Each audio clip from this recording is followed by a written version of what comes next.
আসসালামু আলাইকুম গাইস, তোমরা সকলে কেমন আছো? আশা করি তোমরা সকলে ভালো আছো। তো গাইস, আজকে আমি বাসায় একা, তাই জন্য আমারটা আমি নিজেই রান্না করে খেতে হবে। তো এখন আমি ভাতের চাল ধুচ্ছি। তো ভাত রান্না করবো রাইস কুকারে, ভাবলাম তোমাদের সাথে একটু শেয়ার করি। তো গাইস, চলো দেখা যাক কিভাবে আমি করি। ফার্স্ট টাইম, আগে কখনো করিনি, তবে আমার এক্সপিরিয়েন্স আছে, আম্মু থেকে শিখে নিয়েছি। চালটাকে ভালোভাবে 2 থেকে 3 বার ধুয়ে নিতে হবে ফার্স্টে। তো আমি চালটাকে ধুচ্ছি।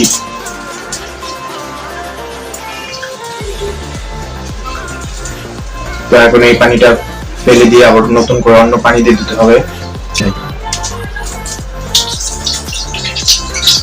এখন অন্য পানি নিব, নতুন করে ভালো পানি, ওটা দিয়ে আবার ধুবো 2 বার।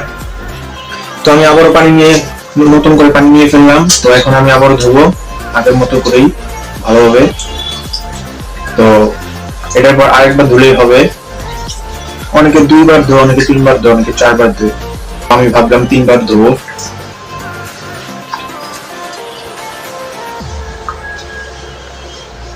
তো গাইস, যদি আমার কোনো ভুল ত্রুটি হয়ে থাকে ক্ষমা দৃষ্টি দেখবে এবং পাশেই থাকবে আর একটু সাপোর্ট করবে, কারণ তোমাদের সাপোর্ট ছাড়া কোনো কিছু পসিবল নয়।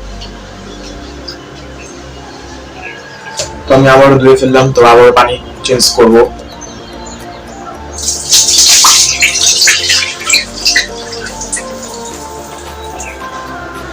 তো গাইস, আমি আবারও পানি নিয়ে ফেললাম। তো এটাই লাস্ট, শেষ দেওয়া এটাই। তোমরা দেখতেই পাচ্ছ যে 2 বার ধোয়ার পরে পানিটা ঘোলা কম হচ্ছে, তার মানে চালটা ধোয়া হয়ে গেছে অলরেডি।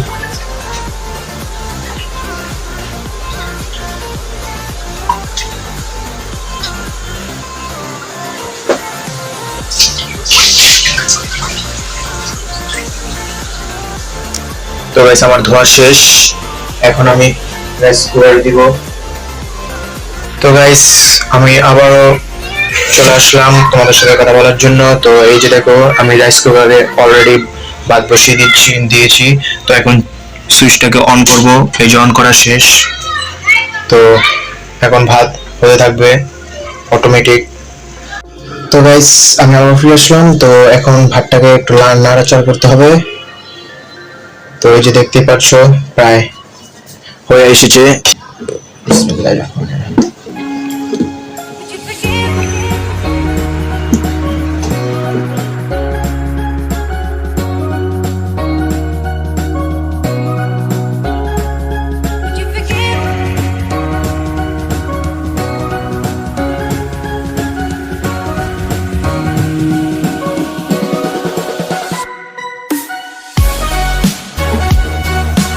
এখন তোমাদের সাথে আবার পরে দেখাবো যে ভাতটা হয়ে আসার পরে তোমাদের সাথে।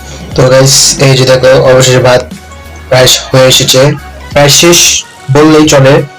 তো এই যে ভাত হয়ে গেছে, মাশাআল্লাহ দিলে খুব ভালো ভাবেই হয়েছে। তো গাইস, আমি পেরেছি।